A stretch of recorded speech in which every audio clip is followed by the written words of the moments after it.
सोत्पत्त्यादिहेतवे तापत्रे विनाशाय श्रीकृष्णाय वयं नमः। करारविन्देन पदारविन्दं मुखारविन्देन विनिवेशयन्तं वटस्य पत्रस्य पुटे शयानं बालमुकुन्दं मनसा स्मरामि। श्रीकृष्ण गोविन्द हरे मुरारे हे नाथ नारायण वासुदेव। जीवे विवस्वामृतमेतदेवं गोविन्द दामोदर माधव। वसुदेवसुतं देवं कंसचाणूरमर्दनं देवकी परमानन्दं श्रीकृष्णं वन्दे जगद्गुरुं। मुखं करोति वाचालं भङ्गुं लङ्घयते गिरिं यत्कृपातमहं वन्दे परमानन्दमाधवम्। ॐ अज्ञानतिमिरन्धस्य ज्ञानाञ्जनशलाकया चक्षुरुन्मिलितं येन तस्मै श्रीगुरुवे नमः। जय श्रीकृष्ण चैतन्य प्रभु नित्यानन्द श्री अद्वैत गदाधर श्रीवासादि गौरभक्तवृंद। हरे कृष्णा कृष्णा कृष्णा हरे हरे हरे राम राम राम हरे हरे। अभी आप सावधान हो जाइए।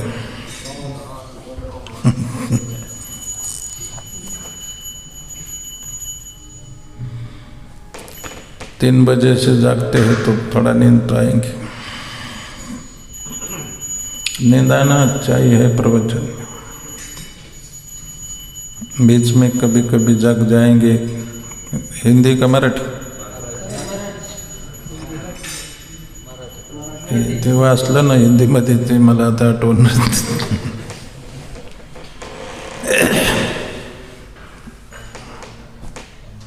झोपण्यापेक्षा रूममध्ये प्रवचनात झोपणं चांगलं। कमीत कमी भगवंताचं नाव अधिक बापूसारखे मध्येच हरिबोल हरिबोल कानावर पडतं। जागा झालं की एखादा शब्द ऐकायला मिळतो, कान पवित्र होतं। कान पवित्र होतं, कथाचा एखादा शब्द कानावर पडला तर मन पवित्र होतं। त्यामुळे रूममध्ये झोपायचं नाही, प्रवचनात येऊन झोपायचं।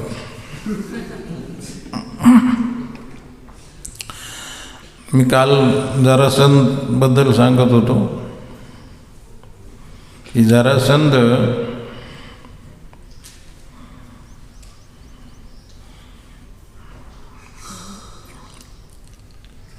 विस्तारवादी होता। सैन्य भरपूर होतं त्याच्याकडे,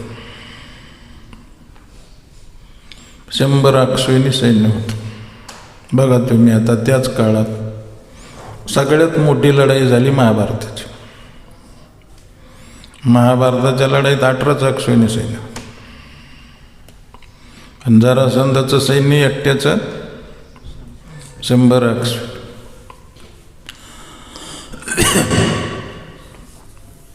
20,800 राजाला कैद केलं होतं। 20,800 म्हणजे अमेरिकेचे सुद्धा आणले असणार त्याने। अमेरिका, आफ्रिका एवढे भारतात राजे कुठे, कारण बरेच राजे मोकळेच होते। युरोपातले पकडून आणले असतात।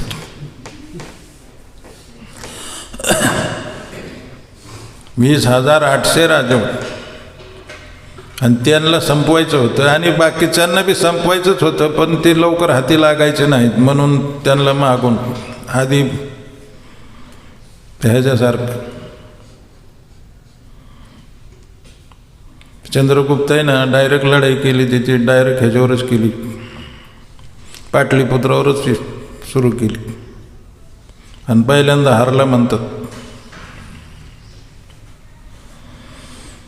पाटलीपुत्र म्हणजे पटना, ती बी त्याच देशातली, ती जरासंध त्याच देशातला आहे। कोणचा? मगध नरेश, बिहार, आणि ते पाटलीपुत्र म्हणजे पटना। हाताचं पाटणं, त्या काळातलं पाटलीपुत्र. ज्ञान काय कुठून कसं मिळू शकतं. ते पळून चालले होते चाणक्य आणि ते चंद्रगुप्त, आणि एक म्हातारी तिथं पुऱ्या बनवित होती आणि पोरग पुरी खात होतं. ते पुरी खात होतं तर ते काय करायचं, मधला भाग खायचं आणि काटाचं फेकून द्यायचं. अलीकडे बी काही लोक तसं करतात, मी पाहिलं. ते काट जर अगर कडक असले वगैरे तर ते मधलं खाणार आणि काट फेकून द्यायला, नाही तर जळालेलं फेकून देणार.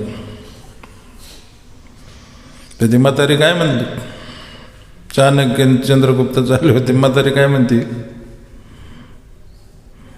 त्या चाणक्यासारखं चंद्रगुप्तासारखंच आहेस तो बी, कडीचं सोडून देतो मधलं खातो, त्याच्यामुळेच हारले ते. आणि हे ऐकलं चाणक्याने, आणि चूक कुठं झाली ती लक्षात आलं. तर मग पुन्हा जी चढाई केली, पुन्हा जी लढाई केली, ती पहिले कडीचे हाणले, आधी वंडरी संपवली, नंतर आत गेलं, मग जिंकले.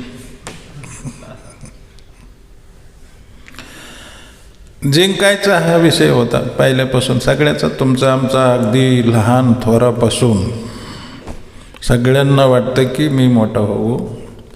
आणि आता 1 एकर जमीन झाली तर पुन्हा 2 एकर व्हावी, 2 एकर झाली तर 10 एकर व्हावी, 10 एकर झाली तर 15, आणि पुन्हा जर त्याला जमलं तर 50 एकर, 200 एकर जमलं तर महाराष्ट्र ताब्यात आला तर बरं होईल, आणि पुन्हा भारत आला ताब्यात तरी बरंच आहे. आणि अमेरिकेचा राष्ट्रपती झाला तरी म्हणजे त्याचा विस्तार कमी होतच नाही. आणि जरी झाला तरी पुन्हा इंद्र झालं तर बरं होईल, आणि इंद्र झालं तर ब्रह्मदेव व्हायला पाहिजे. असं त्याचं विस्ताराची लिस्ट. अशा सर्वसामान्य जीवाची आशा थोडी मर्यादित असते, पण ती वाढत चालते, जसं जसं दिसन तसं तसं वाढत चालते. हे जिंकायचे, हे राजे संपून टाकायचे, आणि त्यांना हे एक शत्रुम्या मारला आहे, त्याच्यामध्ये 16व्या अध्यायात एक शत्रू आता मारलेला आहे, तो राहिला त्याला बी मारणार आहे, असं त्याची आयडिया कायम राहते. आसुरी संपत्ती, देवी आसुरी संपत्ती सांगितलं की ह्याला मी आता संपवलं. एक कवचित लोक असतात ते अशा गेले अशा पास निवार, गेले असं भक्त ऐसे जाना जे देही उदास, गेले अशा पास निवार. तुम्हाला मी काल सांगत होतो, मी राजे लोक सुद्धा अशा सोडून जातात. काही नाही का, भर्तृहरी महाराजांनी राज्य सोडून दिलं.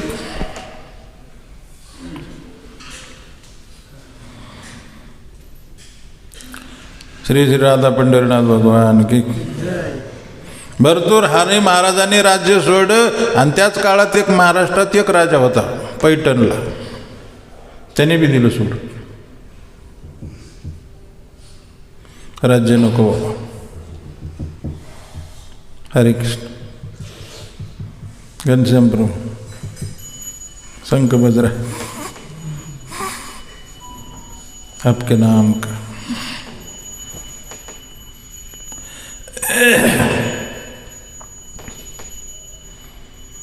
भर्तृहरी महाराजांनी राज्य सोडल्यानंतर तो काय सकाळी विचारित होता रे मला,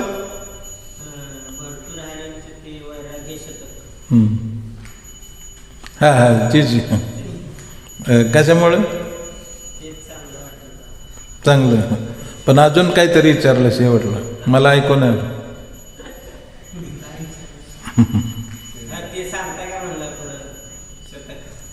सांगता येतं का म्हणलं का सांग.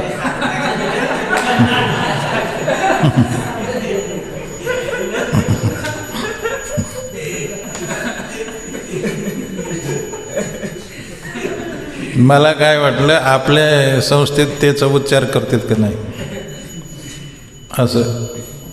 मला पण हे माहीत नव्हतं, पण मी राधा गोविंद महाराजाकडून बरेच वेळा ऐकलं. आणि ते दयाराम म्हणून होते, एक महाराष्ट्राचेच भक्त आहेत दयाराम प्रभू, हे जय पताका महाराजाचे तिकडं असते, तिकडं कलकत्त्याला पहिले होते, मुंबईला ह्याला आले ना, आहे ना मायापूरला, तिकडं तेच भागात गडीत मायापूर, गडीत कलकत्ता, पिताली तिथे जाणं येणं चालू असतं. तर ते मुंबईला आले, ते बरेच ते श्लोक वापरायचे ते भर्तृहरी महाराजाचे, म्हणून मी घेतो. तसं आपल्या ह्याच्यात आता राहिलेलं नाही काय, तसं काय कोणचं म्हणायचं आणि कोणचं नाही म्हणायचं. कारण कसं अलीकडं आपल्या जाऊदेवाच्या गावामध्ये नट सम्राट, सैराट, पिके, अवतार यांचे फोटो सहित म्हणजे लेख देणारे सुद्धा फिल्म पाहूनच देतात, म्हणजे प्रमाणासहित असतात.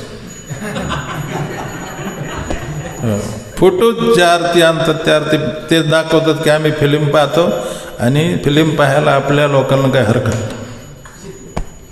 थोडं कठोर बोलणं, मेरे वाणी में कड़वाट आने लगे का.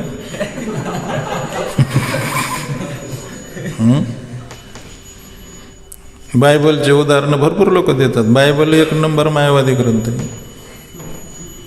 विशेष करून परदेशातले तर भक्तांचं काय बायबलचे उदाहरण दिल्याशिवाय राहतच नाही. तर मग महाराष्ट्रातल्या भक्तांनी मराठी संतांचे उदाहरण दिलं तर काय फरक पडेल.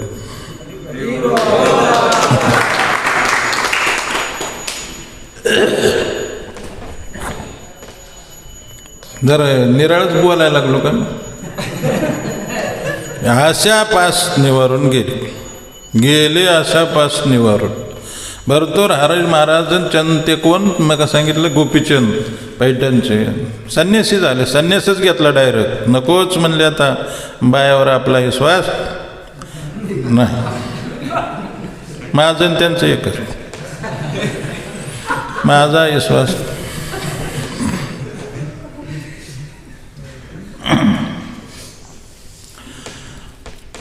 गेले तिथे षडगोस्वामीसारखं आपलं कुठं बी राहायचं, कुठं एका ठिकाणी. भर्तृहरी महाराजांनी काय केलं माहिती का, झाड होतं मोठं पिपळाचं का वडाचं आंब्याचं म्हणा, काही झाड होतं आणि तिथे विहीर होती. त्या विहिरीपाशी ते एक झाडाला असं खिळा ठोकला, असं एवढा खिळा ठोकला की आपले झोळी लटकवण्यासाठी झाडाखाली राहायचं. दुसरं काय नाही, कुटिया नाही, काय नाही, फक्त झाडाखाली सावलीला राहायचं. जुळे अडकवायला झाडाला काय केलं, खिळा ठोकला. आणि तिथे एक जवळ एक म्हातारी होती. तसं मग चाणक्याला म्हातारी भेटली, गुरु. म्हातारी गुरु भेटली. म्हातारी गुरु असते सगळेच.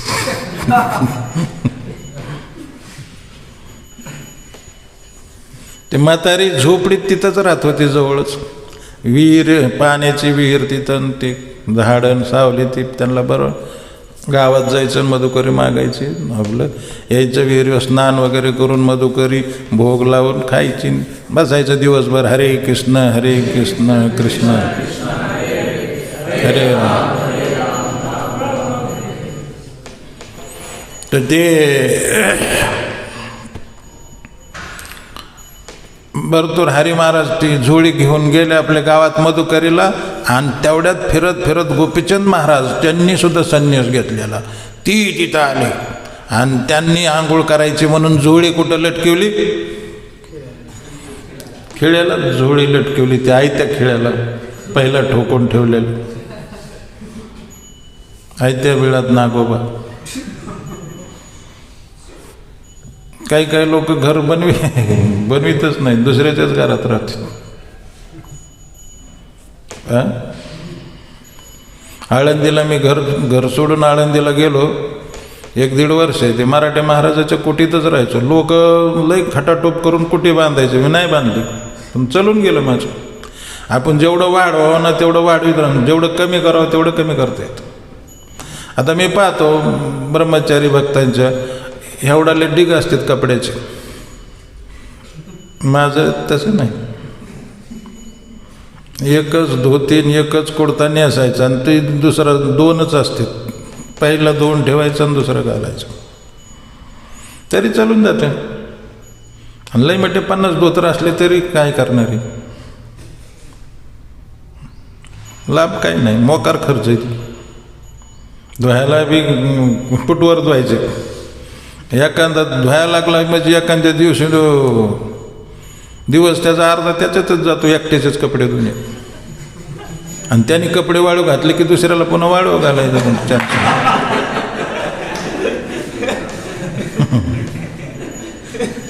आणि मुंबईत मी पाहिलं, आमचे दोस्त होते चित्र, ते आता अमेरिकेत वगैरे राहतात, पतित पावन वगैरे, ते महाविचित्र. त्यांनी काय करायचं, कोणी जर पांढरे धोतरण पांढरं नवीन आणलेलं असलं की लगेच पळतच जायचं, त्यांनी वाळू घातलेलं ते पांढरं धोतरण ते घ्यायचं, त्याचं उपारणं ते, आणि लगेच कलर करून टाकायचं, कलर करून टाकायचं आणि पुन्हा लगेच असायला सुरू कर. आणि ह्यांनी बोंबलत बघायचं, मेरा धोती कोण ले काय यार. मी ह्यांनी सांगायचं काय माहीत नाही, आम्ही कशाला बघू, घेतली ह्याने.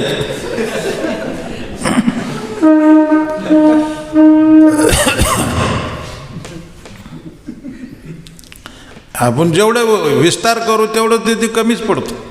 इथंच पंढरपुरामध्ये आम्ही तिथंच राहत होतो. तिथं एक छोटं घर होतं, धर्मराजपुरला माहिती, छोटं माळवादी घर होतं तिथं. तेवढ्याच सगळं आषाढीचे लोक तेवढ्याच ॲडजस्ट व्हायचे. हां, आषाढीला आलेले पण किती यात्रा आली तरी त्याच्यातच ॲडजस्ट व्हायचं. आणि पुन्हा वाढवीत गेलो तरी ते कमीच पडते, कमीच पडतं. मग गोपीचंद महाराजांनी काय केलं, तिथं आपली जोडी आंघोळ भिंगुळ करून बसले जप करीत काहीतरी. तेवढे त्या हे जोडी कोणी इथं ठेवली, कोण म्हणतं, भरतोरांनी. जोडी कोणी ठेवली म्हणले, मी ठेवली. का, ते नाही, ते खेळा माझा आहे म्हणजे. हे सगळं माझं म्हणण्यातच लय अवघड होतं. सगळं माझं म्हणलं ना, तो बद्धच अवस्थेला प्राप्त होतो. तुकाराम महाराज म्हणतात, मुक्त होता परिबळे झाला बद्ध, घेऊन या छंद माझे माझे. हे माझं ते माझं म्हणण्यात. आता बघा, यांनी संन्यास घेतलेला आहे, राज्य सोडून दिले. राज्य सोडलेले एक तर सम्राट होते, हां, हे तर छोटे होते महाराष्ट्र स्टेटचे, पण राज्य मोठे मोठे राज्य सोडून दिलेले. आणि झोळे घेऊन भिक्षा मागणारी ही मंडळी. ते म्हणतो, खेळायला का म्हणून झोळे लटकवले रे, ते काढ. ते म्हणलं, तुझं काय तिथं नाव लिहिलं होतं, आणि कोणी ठेवले, मग काय खेळायचं एवढं, हे काय करायचं, असं म्हणता म्हणता क्रोध यायला लागला त्यांना. क्रोध पहिला चेहऱ्यावर येतो, डोळ्यात, डोळे लाल होते, आणि पुन्हा तोंडात येतो, जिभेवर, आणि पुन्हा हातात येतो, आणि मग हात आणि पाय सगळ्या शरीरावर कब्जा करून टाकतो क्रोध. मग फायटिंग सुरू. ते म्हातारी हे कहाणी ऐकत होती तिकडं. कोणची म्हातारी, बाजूला झोपडीत राहणारी ती म्हातारी. ती दारात मोठ्याने बडबड करायला लागल्यावर हे बाहेर येऊन बघायला लागले काय चाललंय. तर 2 गोसाई, 2 संन्यासी.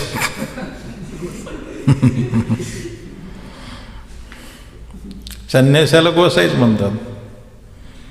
गोस्वामी आणि गोसाई शब्दात जास्ती काही फरक नाही, सारखंच आहे. ती म्हातारी बाहेर आली म्हणली, ए जोगडे हो, लाजा वाटतात का रे तुम्हाला, हा, संन्यास घेऊन नुसत्या खेळ्यासाठी भांडता, संन्यास घेऊन खेळासाठी भांडता. अरे मी ऐकलं, भर्तृहरी महाराज आमचे एवढे राजे होते भारताचे, हां, त्यांनी राज्य सोडून दिलं. आणि मी ऐकलं की महाराष्ट्रात एक गोपीचंद नावाचा राजा, त्यांनी संन्यास घेतला, त्यांनी राज्य सोडून दिलं. आणि तुमच्या सानी साधा खेळा सुटाना, खेळाची आसक्ती सुद्धा सुटाना. बघा, म्हणजे आसक्ती कुठली, संन्यास घेऊन सुद्धा आसक्ती राहण्याची शक्यता राहते. खिळ्या बस की. काय झालं तर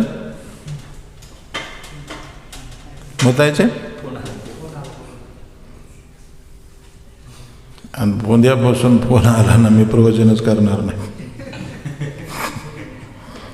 फोन बंद करून ठेवा.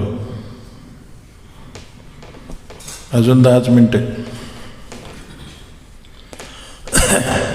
हे प्रवचनाच्या टायमाला काही आपल्या मंदिराने नियम आहेत की सकाळच्या साधनेच्या टायमाला हा फोन कायमच ते उचलायचं नाही, बंदच करून रूममध्येच ठेवतात. पण काही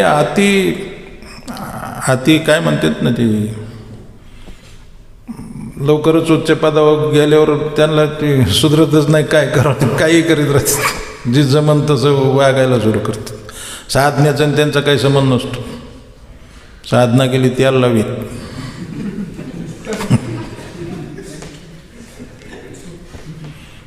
आपण साधना विसरून जातो. पद प्रतिष्ठा वरवर वाढायला लागली महत्त्व, त्याचं काही किंमत राहत नाही. त्या छोट्या छोट्या गोष्टीचं सुद्धा ते मोबाईलने लईच वाट लावली, काय सांगायचं. बदलून गेलं सारं, प्रीतीच सुटलं यवार, जनानल काळजामध्ये हातामध्ये हात आलं जी, सैराट झालं.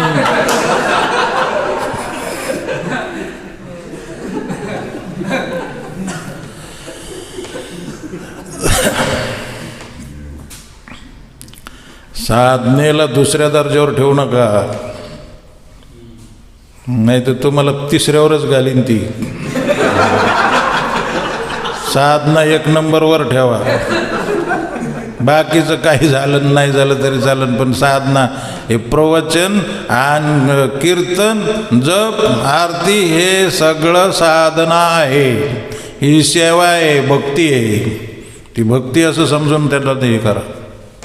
तर काय सांगतो मी विसरून गेलो.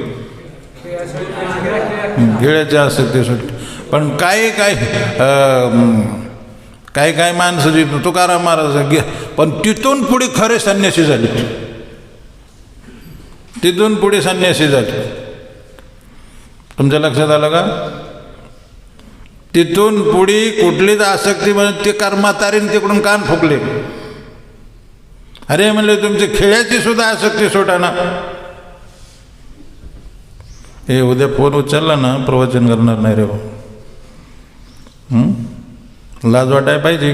तुम्ही ते इन्चार्ज लोक ह्याच्यामध्ये ते मॅनेजमेंटमध्ये आहे आणि तुम्ही असं केलं तर बाकीचे काय करतील?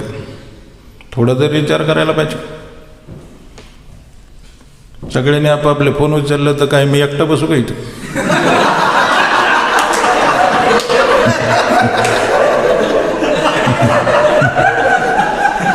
उठलं की जण hello hello Tawde, hello Tawde, हा चलून द्या प्रवचन, चलून द्या. हा थांबा थांबा, हॅलो तावडे, बरं आत करा सुरू.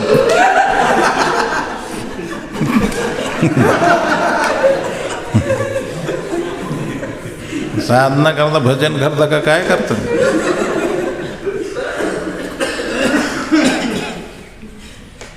ह्याने तर आपलं नीटनीटकं व्हायला लागले. साधनाला आपण पण काही त्याचं काय किंमतच ठेवली नाही. गीता भागवताचं भागवत नाही उगा आपलं. पण कुणी उठायचं मध्ये चालले पब्लिकमध्ये जर कार्यक्रम महाराज लोक उठायला पब्लिक कशाला सोडणार आहे? पण पब्लिक तर म्हणणार ही लोक उठते तिथं आपल्याला काय घेणं देत. थोड्या वेळ बंद ठेवायला काय होतं? नाही तर असं काय होणार आहे? तो दुनिया उलटी पलटी होणार आहे का? काय सांगत होतो? इस्कॉनमध्ये तर असं भक्त लोक कोणी फोन करेन त्यांना माहिती ह्या टायमाला कार्यक्रम असतो. काय सांगत होतो रे? प्रवचनच होतं. किंवा ते तिथून पुढे बोध घेतला की बाबा खेळा ना, कोण काही सगळं केलं तरी चालेल, परंतु देव सोडायचा नाही. हरे कृष्ण हरे पक्के संत झाले. तुकाराम महाराज तुकाराम महाराजांनी वर्णन केलं. मग मी सांगत होतो, गेले अशा पासनीवर भक्त ऐसे जाणं जे देही उदासन, गेले अशा पासनीवर. म्हणून त्यांचं ना सगळ्या संतांनी वर्णन केलं तुकाराम महाराज. असं बघायला मिळतं की काही संतांचं वर्णन त्यांच्या समकालीन संतांनी वर्णन केलं आणि काही संतांचं त्यांच्या नंतरच्या संतांनी वर्णन केलं. पण तुकाराम महाराजाचं वर्णन त्यांच्या आधीच्या संतांनी केले, समकालीन पण, आणि नंतरच्यानी तर केलं, त्यांच्या काळातल्यांनी केलं, पण त्यांच्या आधी होऊन गेले. ज्ञानेश्वर महाराजांनी त्यांचं वर्णन केलं. ज्ञानेश्वर महाराज त्यांच्या आधी 200-300 वर्ष होऊन गेली, 300-400 वर्ष तरी केले. त्याची घटना आहे अशी की रामेश्वर भट्ट कुणीतरी सांगितलं की तुकाराम महाराज अभंग लिहितं आणि ते सगळे वेदाचा अर्थ प्रकट करतात. आता बघा, त्या रामेश्वर भट्टाच्या आणि तुकाराम महाराजाच्या आधी बाकीच्या लोकांनी लय अभंग लिहिलेले, भरपूर लोकांनी अभंग लिहिले. चोकोबारायाने अभंग लिहिले, त्यांच्या पत्नीने अभंग लिहिले. स्वैराबाई नाव होतं तिचं. शिवाजी महाराजाच्या एका राणीचं स्वैरा नाव होतं, त्याचे ह्याचं पण नाव होतं. चोकोबाच्या पत्नीचं नाव स्वैराबाई. जनाबाईंनी लिहिलं, स्वैराबाईने अभंग लिहिली आणि ती सगळे मागासवर्गीय होती आणि त्यांचे अभंग चालले सगळे. तुकाराम महाराजाच्या अभंगमध्ये बुडून टाका. बघा पाण्यात रामेश्वर भट्टांनी कसं काय सगळ्यांचे अभंग, गोरोबा काकांनी लिहिले, हे नामदेव महाराजांनी लिहिले, त्या सगळ्याचे अभंग चालली आणि तुकाराम महाराजाची कमान चालली नाही. तुकाराम महाराजाला एकटे सापडले आणि जसं म्हणेन तसं ऐकाय, कुठल्या आशात नाही, गेले अशा पासणीवरून. मी सांगत होतो, रामेश्वर भट्टांनी सांगितलं ह्याच्यामध्ये वेदाचा अर्थ प्रकट होतो.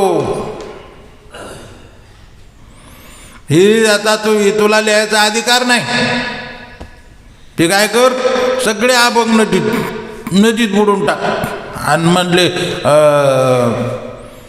दगड बांधून हे कर. मग दगड मोठाले दगड बांधून तुकाराम महाराजांनी जेवढ्या वह्या लिहिल्या होत्या अभंगाच्या तेवढ्या इंद्रायणीत काय केलं, दिल्या टाक आणि बसले धरून 13 दिवस उपवास. लोक नाव ठेवायला लागले. तुकाराम महाराज म्हणतो, परमार्थना संसार तुका दोन्हीकडे चोर. माझं तर आता परमार्थ बी पाण्यात बुडला. आणि त्याची तुम्हाला अजून एक कहाणी सांगतो. कान्होबाराय त्यांचे धाकटे भाऊ, 3 जण भाऊ होते. एक निघून गेले, बायको मेल्यानंतर एक निघून गेले, थोरले सावजी निघून गेले.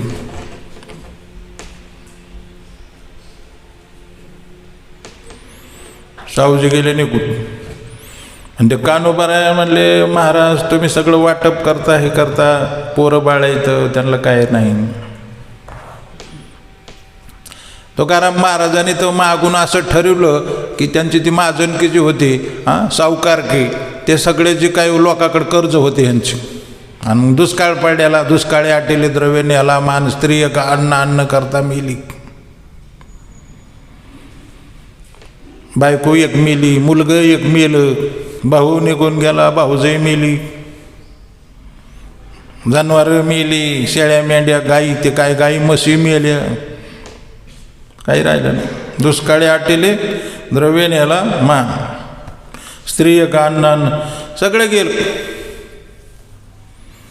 ते कान्होबाने सांगितलं, तुकाराम महाराजांनी सांगितलं की गोरगरिबाचं त्यात कुठं देणार आहेत, त्यांना खायलाच प्रॉब्लेम आहे, काय माघारी देणार आहेत, म्हणून ती सगळे खतं जे होते, जे वह्या होते, ते त्या पाण्यातच पाण्यात बुडवायचं ठरवल्या.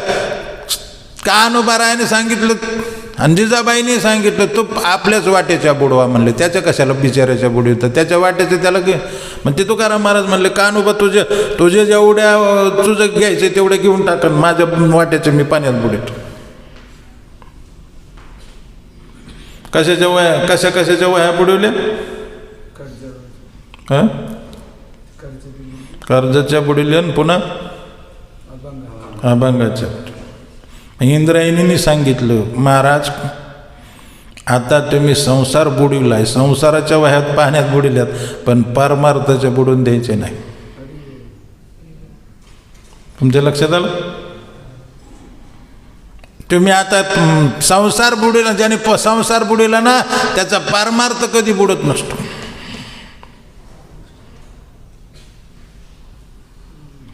आपण संसार सोडित नाही म्हणून आपण बुडतो.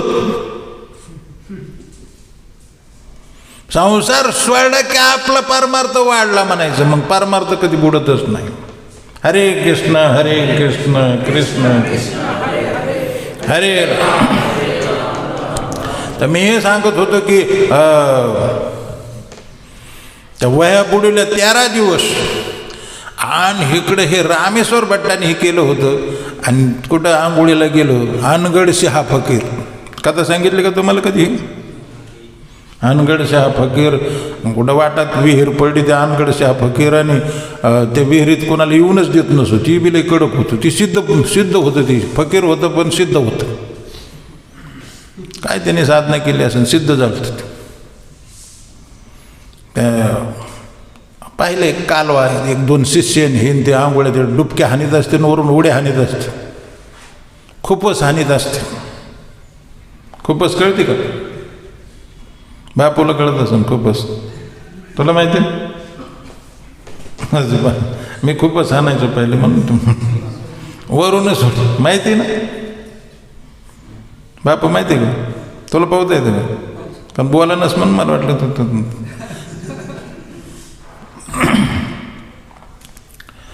उड्या ते पाहिलं. ते आतून आलो कुट्यामधून बाहेर आणि यांनी उड्या हाणल्या होत्या आतमध्ये. त्याने लगेच श्राप दिला त्याला, डुबते राहो म्हणजे. मग हे वर निघायला लागलं की आगच व्हायची, अंगाची जाळच. पुन्हा उड्या हाणायची, पुन्हा वर आलं की आगच 10च व्हायचं. आगा माय. शेवटी यांना पाणी वतीत आळंदीला गेली. मी सांगत होतो ना, माऊलीनी सुद्धा तुकाराम महाराजाचं वर्णन केलं. गेलं तिथं 7 दिवस माऊलीचे तिथं. हे म्हणले माऊली आपले संत इथं, म्हणजे ब्राह्मणाचे संत इथं, आणि मी बी ब्राह्मण आहे, त्यामुळे इथे ह्यांना शरण, माऊलीला शरण. 7 दिवस उपवास केला. माऊलीने सांगितली तर काही उपयोग होणार नाही, सगळ्यात श्रेष्ठ संत देहूला येतात, जा तिथं. त्यांचा अपराध झालेला आहे. तुकाराम महाराज श्रेष्ठ. कोणी सांगितलं? ज्ञानेश्वर महाराज. तिथे जा. तुकाराम महाराजांनी त्याने ही तरी जायची हिंमत आहे ना, कारण ते त्याला अपमान वाटायला लागला ना, पहिला अभंग बुडवायला लागले. पत्रच दिलं पाठवून शिष्यापाशी, माझं चूक झाली, अपराध क्षमा करा, अपराध. मग तुकाराम महाराजांनी ती 4-5 अभंग लिहून पाठवले तिकडून पत्र, आणि ते अभंग वाचले. शत्रुचित्त शुद्ध तरी शत्रुमित्र होते, व्याघ्र खाती सर्पतया, असे अभंग लिहून पाठवले. आणि पाठवल्यानंतर ते अभंग वाचल्याने त्याचं शरीराचा 10 शांत झाला. आणि मग आला तिथे शरण आला, आणि ते शिष्यच झालं रामेश्वर भट. तुकाराम महाराजाचं 14 शिष्य होते. 14 शिष्यामध्ये जवळजवळ 7-8 शिष्य ब्राह्मणाचे होते, आणि बाकीचे ब्राह्मण इतर होते, कोणी कासार, तिली, मराठा मिळून बाकीचे होते. निस्त्य ब्राह्मणाचे माणसं किती होते? 7. मादाजी पंत, कोंडबा पंत कारे, मल्हारराव पंत चिखलीकर, आणि गंगाधर मावळ, रामेश्वर भट्ट, कच्चेश्वर ब्रह्मी, चाकणसर, कोल्हापूरचे ब्राह्मणाचे बहिणाबाई हे सगळे ब्राह्मणच होते, निष्ठावान शिष्य होते. रामेश्वरच थोडं हे होतं, बाकीचे तर सगळे पक्के निष्ठावान शिष्य होते. मला काय सांगायचं आहे, तुकाराम महाराजांच्या वह्या 13 दिवस उपास केल्यावर वर निघले. तुकाराम महाराजांनीच लिहिले, तुकाराम महाराजांनी स्वतः लिहिले, उदकी राखिले कागद चुकविला जनवाद. उदकी राखिले कागद, पाण्यामध्ये उदकांमध्ये म्हणजे पाण्यामध्ये कागद कोरडे ठेवले आणि माझी मी लिहिण्याचा अधिकार आहे का नाही, हा जो जनवाद लोकांमध्ये वाद निर्माण झाला होता, तो सगळा वाद संपुष्टात आला. आणि काही शालू मालूनी बी कार्यक्रम रचला होता, हे तुकाराम महाराज माझं नाव काढून टाकतो आणि तेपलं घालतो. मी लिहिलेला हा अभंग शालू म्हणे काढून टाकायचं आणि तो का म्हणे घालतो, झाला त्याचा अभंग. ते पाण्यात बुडून जे बाहेर निघले त्याच्यावरून ते आता शालूचे अभंग काय, शालू मालूचे अभंग पाण्यात बुडल्यावर कधी वर आले नसते. ती बी वाद संपून गेला. ती अभंग कोणाचे कळलं का घनश्याम प्रभू, अभंग कोणाचे ते लक्षात आलं का. आणि काय सांगत होतो, कोरडे रामेश्वर भट्टांनी लिहिलंय स्वतः. रामेश्वर भट्ट काय म्हणतो माहिती, जळी दगडा सहित वया. काय म्हणतो, जळी दगडा सहित वया तारी येल्या जैसेला या. रामेश्वर भट्टाचा आपण धन्यच तुकोबा समर्थ जेने केलं हा पुरुषार्थ. दगडी दगडा सहित वया तारी येल्या, लया जशा पाण्यावर तारंगावात तशा तरंगल्या. राघवे सागरात पाषाण तारिले. हे कोणाची आरती, तुकाराम महाराज लिहिली कोणी, रामेश्वर भट्टांनीच लिहिलेली. त्याच्यात बी तीच उदाहरण दिले. राघवे सागरात पाषाण तारिले, रामाने जसं समुद्रावर शेत बांधताना पाषाण तारले, पाषाण दगड तरले. तारी आयसे जड जो उदकी जो दगड, तारी आयसे जड उदकावरी जो दगड, तो आन करे काही कार्य लील होना पाई. ती तुकाराम महाराजाचा अभंग आहे हा. तारी आयसे जड जड दगड, दगड काय पाण्यावर तरंगत येतोय, परंतु ती तरंगली. तसं राघवे सागरात पाशाने तारिले, तैसे तुकोबाचे अभंग रक्षले आरती तुकारामा. आणि शेवटला त्याच्यात कडवय तुक त्याचं तुकिता तुलनेशी ब्रह्म तुकाशी आले, म्हणून रामेश्वरी चरणी मस्तक ठेवले. आणि हे सुद्धा सांग, त्याच्या 4-5 अभंग आहेत रामेश्वर भट्ट. तो म्हणतो भक्ती ज्ञान आणि वैराग्य आगळा, ऐसा नाही डोळा देखील. भक्ती ज्ञान आणि वैराग्य एवढं ओतप्रोत ज्याच्यात भरलेलं आहे, असा संत मी डोळ्यांनी पाहिला नाही. तुकाराम महाराज सारखा संत कोण म्हणतं ही. पण अनगडसे हा फकीराला माहिती पडलं की मी श्राप दिलता. हरे कृष्ण, मी श्राप दिलता. कोणाला वाटलं, अनगडच्या फकीराला. आणि ती शांत कोणी केला, ह्यांच्या आगाचं 10 झालेलं आहे. शांत कोणी म्हणले तुकाराम महाराज. त्यांनी सुरुवात केली तुकाराम महाराजाचा शोध घ्यायला. कोणी तुकाराम महाराजाचा शोध घ्यायला सुरू केला. अनगडचा एक एवढंच कटोरा होता, ते कटोरा हातात घेतला.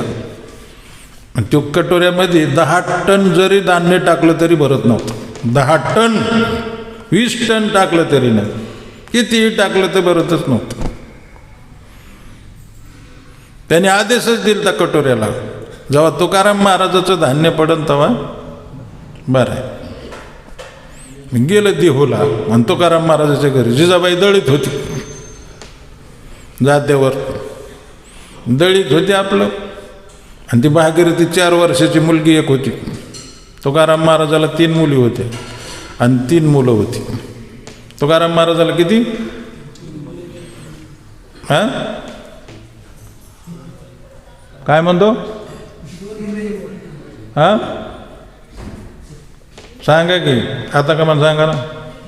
3 मुली 3 मुलं होती. ते बी एक मेलता आणि त्यात तरी 3 होते. एका बायकोचा 1 मुलगा आणि एक बायको मेली. स्पष्ट सांगतो मी तुम्हाला, लग्न करून सुद्धा देवदेव करता येतो.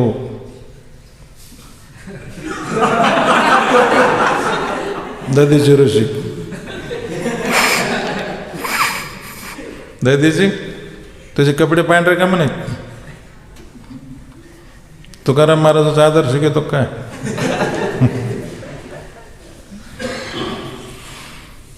भागीरथी 3 काशीन गंगा का काश 3 मुलीची नाव होती. ती एक नारायण महाराज, विठ्ठल, महादेव. बरोबर आहे. महादेव एक मुलाचं नाव होतं. सगळ्यात लहान मुलाचं नाव होतं नारायण महाराज. ते अनगडसे हा आला तिथं. जिजाबाई दळती आणि ह्याने भिक्षा मागितली. हे चिमुकली भागीरथी. तिथंच दिली ती येलवाडीला. येलवाडी गाव आहे, देऊपाशी जवळ आहे. ह्या भागीरथीसाठी तुकाराम महाराज एकदा वैकुंठाहून खाली आले होते. भागीरथीसाठी वैकुंठाला गेलेले तुकाराम महाराज खाली आले.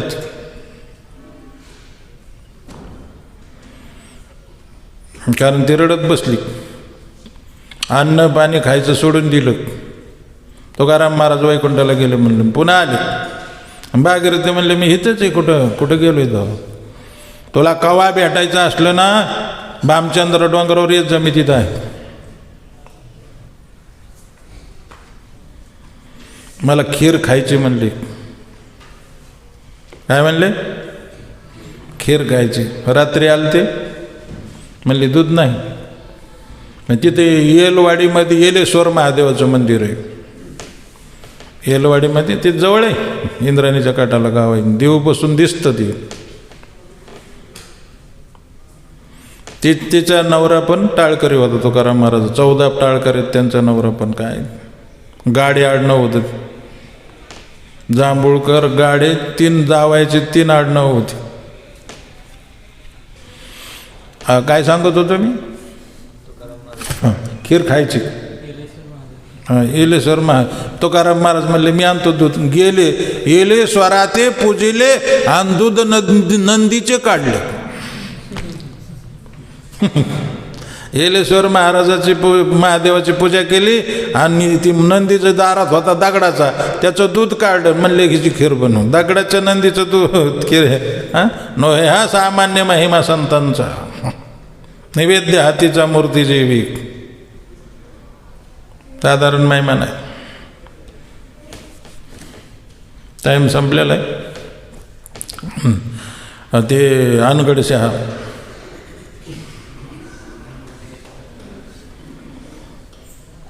हे आपलं एवढं हात होते, लहान 4 वर्षाची मुलगी. त्याच्यात असं पीठ घेतलं तर कटोरा भरत नाही, माहिती ना तुम्हाला. तुम्ही विसरून जाता म्हणून सांग. एवढे हात त्याच्यात तिने घेतलं असं पीठ. लहान मुलीच्या हातात पीठ किती बसणार. एवढं घेतलं असं पिटन चालली टाकायला की जिजा पळतच आली. जिजाबाई पळत आली. म्हणली गाडवे, बापाला कामधामाचा पता नाही. आणि मी एकूण तिकडून कष्ट करून खुरपून बांगलून आणते आणि त्याच्यातलं बी पुन्हा तिथे वाटाय सुरू केलं का? तू बापाव गेली का? म्हणून नेमकं कटोऱ्यात टाकायच्या टायमाला हातावर फटका आणला. ती काही अर्ध खाली पडलं आणि थोडंसं त्या कटोऱ्यात पडलं. ती कटोरा भरून वर आला. कटोरा भरून वर आल्यानंतर त्या कानगडच्या सिद्धांनी त्याच्या पायावर लोटांगण घातलं. तुम्ही तुकाराम महाराज आहेत काय? नाही म्हणले मी त्यांची मुलगी.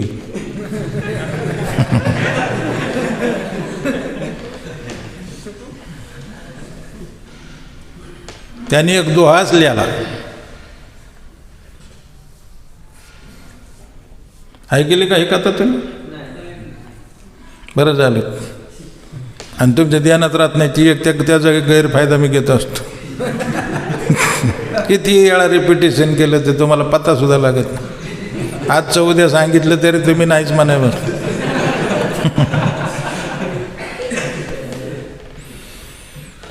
तुकाराम रामचंद्र से नाम भिन्न एक अंग दोहालेलं. तुकाराम रामचंद्र से नाम भिन्न एक अंग. नावच थोडा फरक आहे म्हणले पण ती एकच असल्यासारखं इथं म्हणले. रामचंद्र म्हणजे रामचंद्र भगवान, भगवान राम आणि तुकाराम एकच आहेत म्हणले. तुकाराम रामचंद्र से नाम भिन्न एक अंग, एकच अंग आहे म्हणले त्यांचं. रामचंद्र का शीत भंगया, तुकाराम का भंग. काय म्हणले? रामचंद्रांनी जे सेतू बांधला होता दगडाचा, तरंगले होते दगड, तो तर नष्ट झाला, तो भंगला. पण तुकाराम महाराजाचा अभंग ते आता आहेत. किती दिवस किती लोक गातात, दररोज गातात, पण त्याला काही फरक पडत नाही का. मी मागं एकदा सांगितलं होतं, तुमच्या ध्यानात नसेल, गणपतीला एक गाणं निघलं की अब्जो रुपये कमवून बसतं, पण दुसऱ्या गणपतीला बंद पडतं, नवीन काढावं लागतं. तर प्रत्येक वर्षी एखाद्या पिक्चरचं गाणं रेकॉर्ड करतं, रेकॉर्ड तोडतं, खूप पैसे कमवतात त्या गाण्यावर. पण दुसऱ्या वर्षी पुन्हा दुसरंच गाणं, त्या गाणं पुन्हा कोणी त्याला वाजवीत सुद्धा नाही. आणि तुकाराम महाराजाचे साधू संतांचे अभंग 700, 800, 400, 500 वर्षापूर्वीचे अभंग आता किती वर्षानुवर्ष लोक गातात. तरी कोणाला कंटाळ येत नाही, कोण खूप भजनी खूप आनंदात असतात. एखादा कामाला कंटाळून दिवसभर कंटाळ्याला काम करून करून शेतकरी भजनात जर गेला तर आनंदाने बाहेर येतो ते का. आणि ही गाणी तसले पुन्हा आवसोटी नाही. ती गाणी गणपतीच्या गाण्याचा ताळमेळ नाही. पायात बांधून चाळ गणपती नाचाया लागला. काही सगळ्या नवीनच गाणं काढणार. ते वृंदावनमध्ये सुद्धा नंदलाला कृष्ण कन्हैया जाना नहीं, मुझे छोड़ के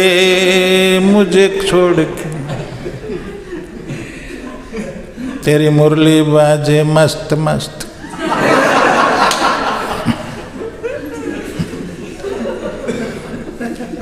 देवाचे गाणे सुद्धा असे. आणि एक वर्ष तर एक गाणं निराळच होतं, 2 शब्दाचंच फक्त. करोडो रुपये कमवून बसलं, 2च शब्द, शांताबाई शांत.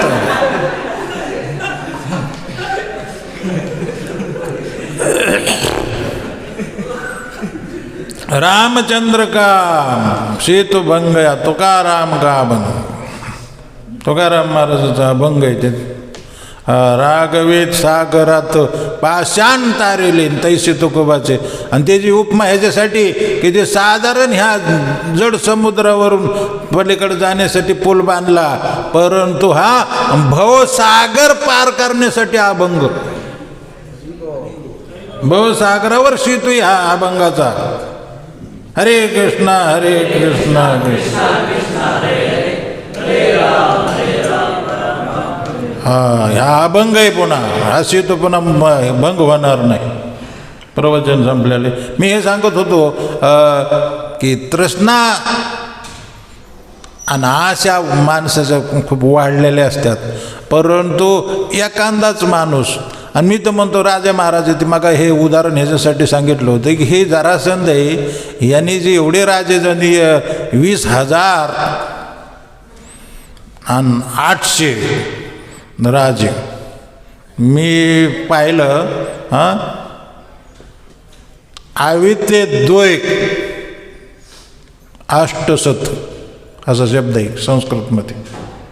आवित त्याला म्हणतात 10,000ला, आणि द्वे आवित म्हणजे 20,000. आणि अष्टसत म्हणजे 800, बरोबर आहे. एवढे राजे त्यांनी बंदीत ठेवले होते. कशासाठी?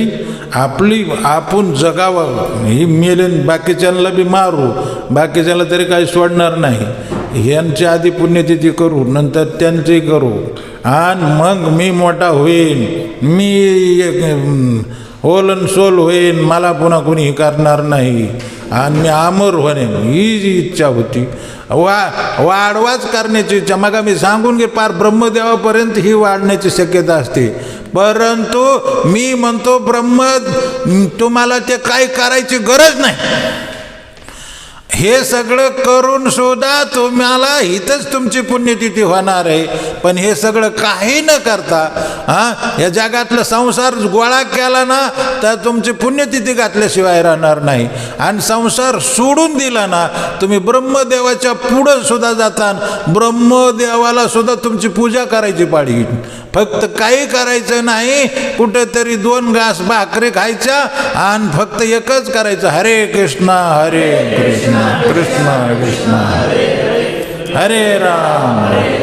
एवढं काय नाही. घरदार सोडून दिलं तरी चालतंय, पण आपण सोडित नाही. गुंडा वाढवा करायचा, मी अमर होईल, कधीच होणार नाही.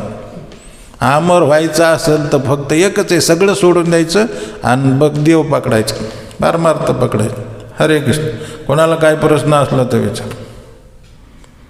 आता ही प्रहलाद प्रभु, एक पूरे मंदिर का प्रेसिडेंट तो मैं हूँ ही, और दूसरा मंदिर का प्रेसिडेंट बनने का इनका विचार आ सकता है, क्योंकि आशा बढ़ती रहती.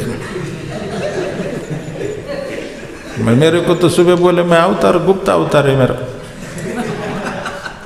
वेद में भी वर्णन नहीं, शास्त्र में तो आ ही सकता है कैसे. वेद में ही इनका वर्णन है तो सामान्य शास्त्र में तो वर्णन ही नहीं, गुप्त ही. प्रभु मेरे को कोई पद नहीं चाहिए. कोई प्रश्न है? एक बार प्रभु जी बोल रहे थे कि जो भी प्रवचन करने को बैठता है पहले मैनेजमेंट की निंदा शुरू करता. पता नहीं करते कि नहीं, मुझे मालूम नहीं. मैं बोला मैनेजमेंट की निंदा क्यों करना, शास्त्र की बात बोलनी चाहिए. मैनेजमेंट की निंदा करने से क्या लाभ होने वाला. तो कुछ लोग करते भी होंगे ताकि मैनेजमेंट वाले सुधर जाए. वो सुधरेंगे तो सब सुधर जाएंगे. अरे वाणी में थोड़ी कड़वाट आने. कोई प्रश्न है? कोई प्रश्न? एक ही प्रश्न पूछ सकते. बाप मेरे को तरफ देखते रहता है, लेकिन उसके पूछने के विचार करता है पूछना है क्या नहीं. ग्रंथरा श्रीमद् भागवतम की शील प्रभुपाद की.